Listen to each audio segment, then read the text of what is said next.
Hello everyone.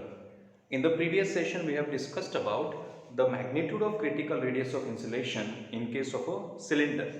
But what about a sphere? Because geometry is different, that's why mathematical expression will be different. So we will derive the critical radius of insulation for a sphere. So we have considered a sphere which is having some radius R1 and the external radius after application of insulation will be R2. Okay, and the external surface is exposed to some fluid which is having temperature T infinity and heat transfer coefficient H. This will be the T1 will be the first surface temperature, T2 will be the second surface temperature. Now we are not concerned about convection inside because we are talking about radius of insulation which will be applied on the outside. So we will be focusing more on the outside part.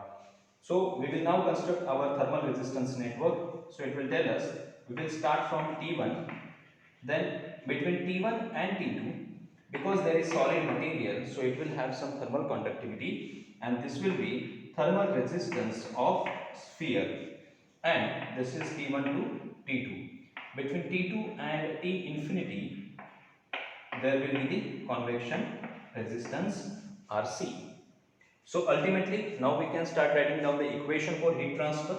Again, this Q is equal to delta T upon summation of RTH, which is equal to delta T upon R sphere plus convective resistance.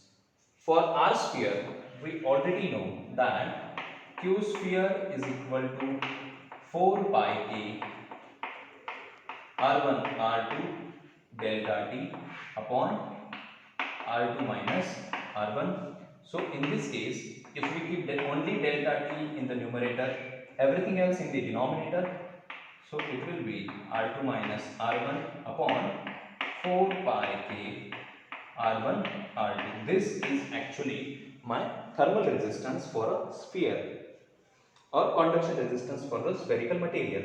So we can substitute this value in this formula. For convection, we know it is already 1 upon HA. In this case, the delta T that I am considering is between T1 to T infinity, the total delta T. So T1 minus T infinity divided by R sphere, which is already available with us, it is equal to R2 minus R1 upon 4 pi K R1 R2 plus convective resistance for the sphere 1 upon HA and outer surface area of the sphere, because general surface area of the sphere is 4 pi R square and we are talking about the outer radius, that's why it will be R2 square. So 1 upon HA 4 pi R2 square. So now our basic equation has been set up. Again, similar to the derivation of critical radius of insulation for cylinder, we will apply the physical understanding to reduce the mathematical terms. T1 and T infinity are constant temperatures, so their differentiation is not necessary. And also in this case, the differentiation again it will be done with respect to the external radius R2. Why? Because R2 will decide the outermost radius and the critical radius of insulation. So again, heat transfer rate is function of R2, and that's why if I want the maximum heat transfer rate, then differentiation with respect to R2 should be equal to 0. Okay, so now again we will reduce the terms. R2 minus R1, yes, this term involves R2, so its differentiation will take place. 4 pi, they can be taken out as a common parameter. So automatically they will be multiplied with 0. So now we will differentiate, but here we will differentiate only the bottom term, the denominator term. So it will involve differentiation like this. So d by dr2 of differentiation of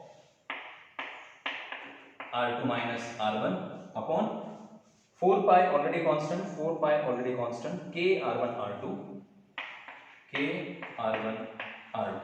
First term is finished. Now second term, 1 upon H into R2 square plus 1 upon h into r2 square, it is equal to 0. Now let us separate the denominator for each r2 and r1. So what do we get?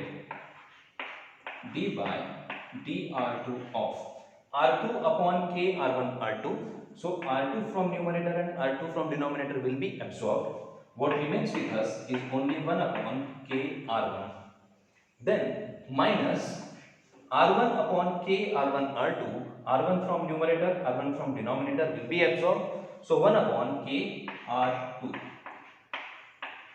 Okay. Then plus 1 upon h r2 square as it is, and this total differentiation should be equal to 0. So now let us differentiate properly. So what do we get?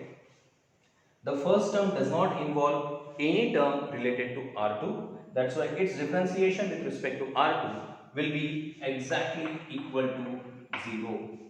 So this will be 0. Then this is again 1 upon k, constant quantity, no need to differentiate.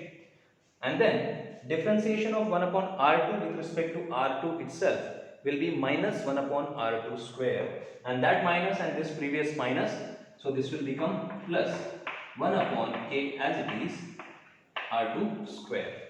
Then differentiation of 1 upon h as it is, so this is plus 1 upon h. What about differentiation of 1 upon R2 square? This 1 upon R2 square is as good as, if I write 1 upon R2 square, then it is actually equal to R2 raised to minus 2. So when we differentiate it, it becomes minus 2 into R2 raised to minus 2 minus 1. So minus 2 into R2 raised to minus 3, or we can write minus 2 upon R2 cube. That's the basic differentiation as we know it. So this is minus 2 upon R2 cube. So this term will become minus 1 upon h into 2 times R2 cube, and this entire equation should be equal to 0. So what we will do? We will keep this positive term on the left side, we will take this negative term on the right side. So what do we get?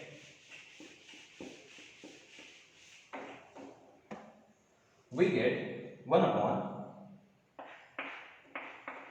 k r2 square is equal to 2 times h r2 cube. Okay, now we can take r2 cube on this side and k on that side. So what we get? R2 cube divided by R2 square is equal to 2 times k upon h. 1 R2 will be remaining only out of this, because this is square and this is cube of R2. So that's why it will tell you R2 is equal to 2k by h, which is nothing but critical radius of insulation for a sphere. Note that in case of cylinder it was only k by h, but in case of sphere it is 2k by h. I hope this derivation is useful to you. Thank you very much.